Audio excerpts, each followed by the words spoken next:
talk about the AAC as a political party. Yes. Let's talk about politics. Yes. The Independent National Electoral Commission, we're actually having 23 political parties now, but 22 political parties. About 22, we used to be 18, it's about, they added about 3, yeah, 21 or 22, now, yes. Is AAC playing politics? Is he really doing politics? Because it is difficult to separate your activism from the party role that AAC should be playing. What is AAC doing? AAC is clearly not into the kind of politics you are used to. Our politics is more of a revolutionary politics. We are not politicians who go on break after every election season. The narrative about how Nigeria on a daily basis.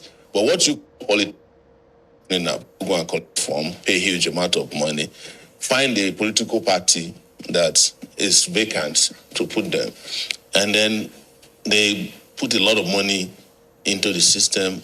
They are rigged into office most of the time. That's what you call politics. To us, that is not politics.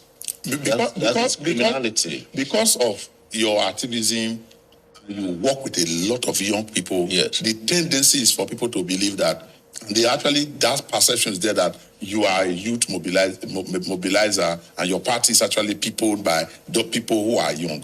Are the young people in this politics? No, young people are in politics, but young people don't like what we call politics. We must admit that. A lot of them still don't understand that politicians determine even the quality of the air they breathe. They are distanced from it. And sadly, most young people in Nigeria lack ambition. It's not an indictment. They are not ambitious. They don't wake up in the morning thinking I can be president of Nigeria. Don't you think it's they want to be? It is, but it's also structures like, look, I'm listening to your panel talk about, someone who want to hire 500 people and can't find it in Nigeria. And all of us are upset with him, the money point guy. But the truth is that it is difficult to find people who can fill those roles because the educational system in Nigeria has been destroyed over time. So the only people who can fill those roles have left the country to go and get proper education. When they get what we call proper education, they don't come back here because there's low pay.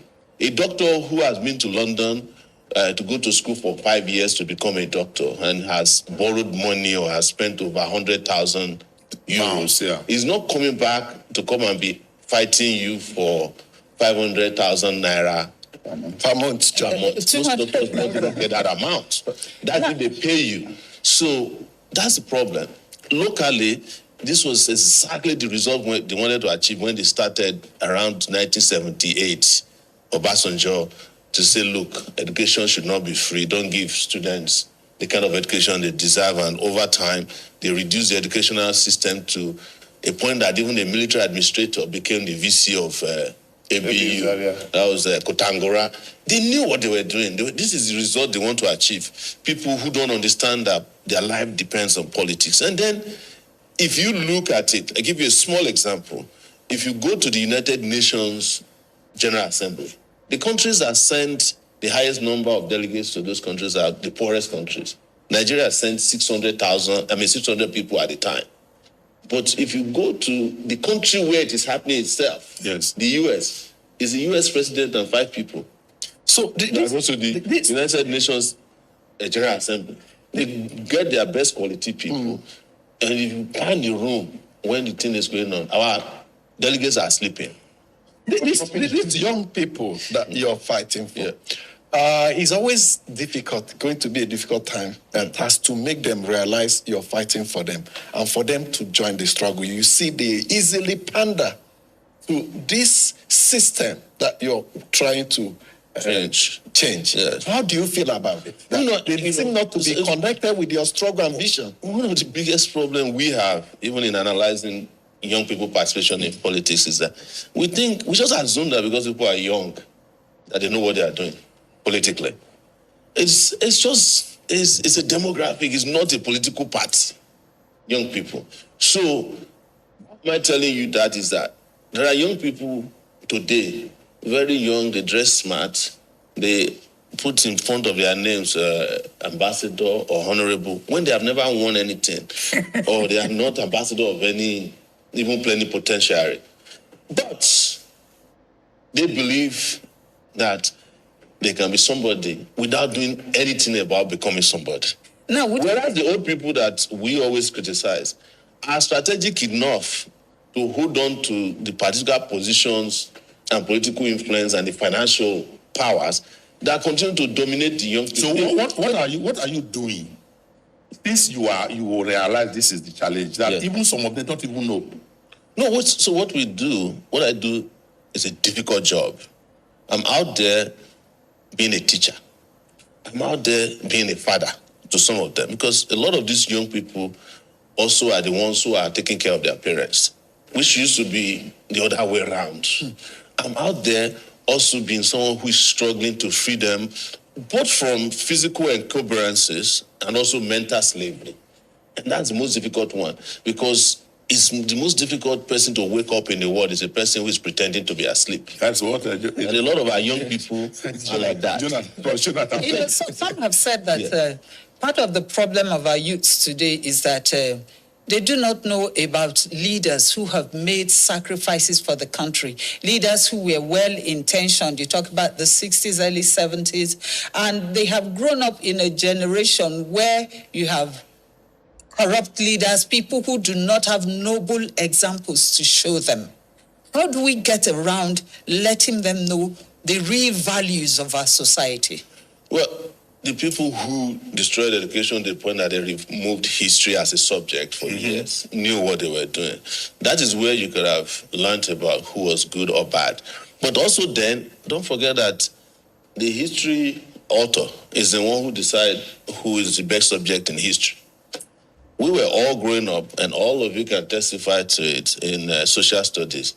The guys they said were the best in this country, when we got to university, we had to fight them. But in the history book, social studies, they were told that they said this person was the best guy. But when our eyes opened, and we had to open our eyes ourselves, we discovered that they added nothing. But if you go to this Abuja, every time your Google map is turning you around, who are the streets named after? The people who stole your future. Who are the hospitals named after? The guys who make sure that you don't have medicine in the pharmacy. Who are your universities named after? The guys who send their children to go to school abroad, stealing the money made for your own education. Recently, the son of the president of Nigeria was celebrating that he graduated from a UK university. President of Nigeria, not of yesterday, we're talking about Tinubu's son. There's no way Trump, as powerful or as rich as he is, can go and say that the best university in the world to send his children is in the UK. Or if he's sick, that you take him out of the US to go and seek treatment. They would rather bring the hospital. But these are some of the things that the AAC and other activists who may not even be in political parties, these are some of the things we are talking about changing. And my colleague had asked the question. Yes. We need to take this thing to the average, the percentage of young people in Nigeria, it shoots above the 50%. Those people who are young, who can actually decide who wins the elections. Yes. Yet these young people are people who pander, who are easily manipulated, who are given guns, who are given food to eat, who are given a lot of things, and yet we are saying that they are the ones that. How do we get about making them understand that 2027 is coming? We have the power block. We can go ahead and take a decision for the leader that we think can help this country. Well, this is a very important thing you just mentioned. But you mentioned gun. Gun is not the most dangerous weapon in the hands of young people. The most dangerous weapon is ignorance. And that one will kill faster than any. A lot of the young people are also active politically. But ask yourself, who do they support during election? Let's come to. They will praise to high heavens the people who did nothing and claim that they are the best because they are ignorant. And it's not the kind of ignorance that you can cure immediately. Well, let's come to contemporary political development. Yes. You mentioned 2007 and the elections that will be coming up. I know you've been critical of the major gladiators. Yes. Some will say, perhaps you have a reason for being angry with them. Coalitions being formed, coalition being split, ruling party accused of hijacking the system and trying to use state institutions to manipulate the election. What are your thoughts? See, the reason why I'm different in analyzing these coalitions and is that I don't want to be part of those people who will replace a set of bad people with another set of bad people. What I'm saying to you is that look at their records. If somebody says he's in a coalition that will change Nigeria, and you have been governor for 8 years, and I cannot go and spend vacation in your state, you yourself, you can't leave the state the night your predecessor is taken over. You don't come back there. You cannot. Some of them even go to the US. Your former governor. You can't convince me. Your former governor, Amechi, where is he? He returned to the US. He was living. Amechi lives in the US. Obiano lives in the UK. Atiku lives in Dubai. You know, they live in countries that are built by other people. In fact, countries that are built by young people with ideas and ideals. So, but that's not even the biggest problem. The biggest problem is that these people intentionally are deceiving you that they have coalition. If the ADC did not fall apart 3 days ago, they blindfolded everybody and said, we are in a coalition. You know, we want to take over power. Were you expecting that collapse? Oh, I predicted it a long time ago. I know there wasn't a coalition. These are just a bunch of desperate politicians. Now, who went and rent, ADC. And like I usually joke about them, they paid the landlord and forgot to pay the agent. And now they found themselves, and now they have moved to another rental apartment in NDC.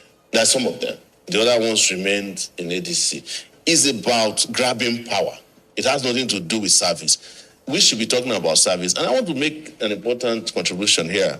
You all have a duty as well, media, to tell the stories as they should. Make sure that you also go out of your way to talk about people who belong to the critical mass. Because at the end of the day, all of us are going to suffer the consequences of bad governance. I have to. Mustafa, that's a question. Mustafa, hold on. I was also thinking something so that we can trash the AC. I know Uju will want to ask about the women in your... I'm not really that inclined because the women too have their own problems. They would rather be cheerleaders than make efforts to be at the forefront. Right. And the efforts that they have made so far, the men have also frustrated. It's kind of complicated, but I know that the women will break through eventually. By the time we have those who have the heart to come out like the Namibian woman, and, you know, they'll be able to break. Do we have a room for them in Absolutely. But what Uju has said is true. You can open up all you want for women. If they don't come, you can't go and force them out of, But what I tell women is this. Look at it scientifically. Women live longer than men. So it's their word. So they better lead it.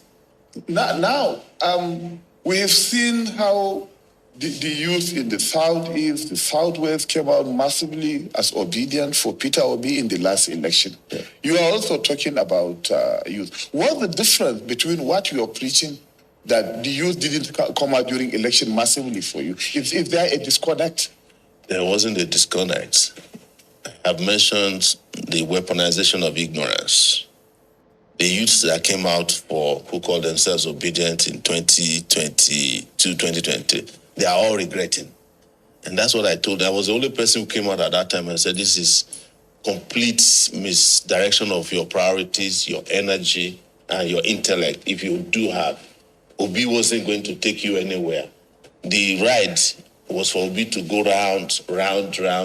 And when the point to break out or to break away from the system came, Obi showed to you that he belonged to the system. Now why? Because what would have happened? Let me finish. Yeah. What would have happened in 2023 was that those young people, not all of them, some of them are experts at subterfuge. Some young people genuinely believe that Obi could lead them, to political liberation. And we warn them that somebody who is part of the old system not fight the system. Now, everybody's coming out and say, Obi lied to us. Even this loudmouth, what's it called? Kenneth Okonkwo, the movie star.